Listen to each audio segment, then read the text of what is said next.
말씀으로 하루를 여는 복된 새벽, 하나님이 우리에게 주시는 귀한 말씀은 신약성경 고린도전서 6장 1절에서 3절까지 되겠습니다. 온라인 동참하는 여러분도 다 함께 성경을 펴주시고 함께 말씀 속으로 들어가 보실까요? 너희 중에 누가 다른 이와 더불어 다툼이 있는데 구태여 불의한 자들 앞에서 고발하고 성도 앞에서 하지 아니하느냐? 성도가 세상을 판단할 것을 너희가 알지 못하느냐? 세상도 너희에게 판단을 받겠거는 지극히 작은 일 판단하기를 감당하지 못하겠느냐? 우리가 천사를 판단할 것은 너희가 알지 못하느냐? 그러하거든 하물며 세상 일이랴. 아멘. 고린도 교회 안에는 분쟁이 많았습니다. 성도 간의 다툼이 잦았습니다. 그래서 그 문제를 가지고 법정에 고발한 사건이 있게 되었습니다. 성도끼리 생긴 문제인데 교회 울타리 안에서 얼마든지 기도하면서 종교 지도를 통해서 해결할 수 있음에도 불구하고 세상 법정을 찾은 것입니다.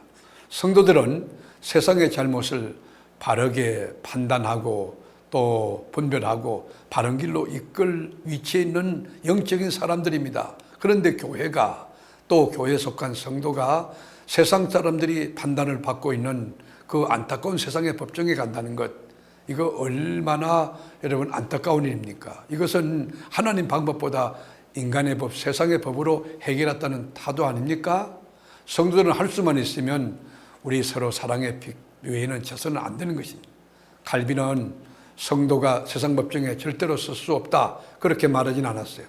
성도들 역시 불가피한 상황에 따라서 세상 법정에 송사할 수 있다고 했습니다.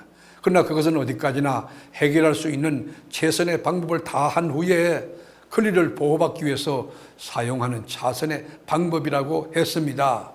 우리 성도가 세상의 법정에서 출두 명령을 받았을 때 마땅히 법의 절차를 따라 해명할 기회를 가져야 할 것이며, 성도는 하나님 나라의 백성인과 동시에 일반 국가 시민으로서 그 책무를 다해야 할 것입니다. 또한 정당한 법의 보호를 받을 수 있는 권리도 주장해야 할 것입니다.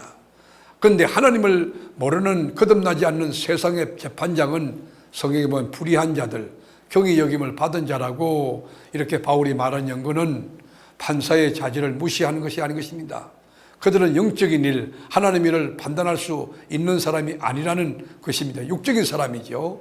하나님의 교회와 성도의 문제를 판단하도록 하는 것은 세상의 지혜를 하나님의 지혜 위에 두는 상황이 되기 때문에 바울은 안타까워하고 있는 것입니다.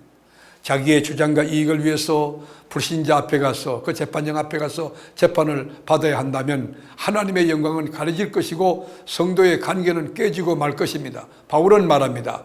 나는 여러분을 부끄럽게 하려고 이 말을 합니다. 여러분 가운데 형제들 사이에서 시비를 가려줄 만큼 지혜로운 이가 하나도 없습니까? 라고 5절에 말합니다. 교회 안에 얼마든지 그 문제를 쉽게 풀어줄 수 있는 지혜 있는 사람이 많다는 것입니다. 꼭 세상 목적에 나가서 그렇게 해서 안 된다는 것입니다. 우리가 형제잖아요. 자매잖아요. 형은 아우의 이익을 챙겨주고 아우는 형의 이익을 챙겨주는 것은 당연한 일인데도 서로가 이익을 찾기 위해서 믿지 않는 사람들 앞에서 이 재판을 받는다, 판단을 받는다. 이건 참 어리석은 일이라는 거예요. 그래서 뚜렷한 허물이라는 용어를 썼어요. 이것은 완전한 패배라는 거예요. 완전한 실패라는 거예요. 법정에서 이겼다 할지라도 잘못과 상관없이 소송의 결과에 관계없이 다 실패한 것입니다. 재판에서 이겼다 할지라도 정의의 성의도 아니며 만세를 부를 내용도 아니라는 거예요. 다 이랬다는 거예요. 차라리 내가 쏘가지고 불의한 일을 당하고 정말 억울한 일을 당하고 나의 권리를 내어주는 편이 낫다는 것입니다. 지는 것이 이기는 것이라고 성경이 가르치지 않습니까? 내가 손해범으로 잃는 것보다 얻는 것이 더 큰 것을 기억해야 됩니다.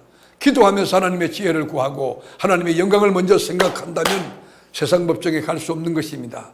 세상 법정에 갈 때는 마지막 이래도 저래도 안 될 때 기도하면서 그리고 양보하는 태도가 필요한 것입니다.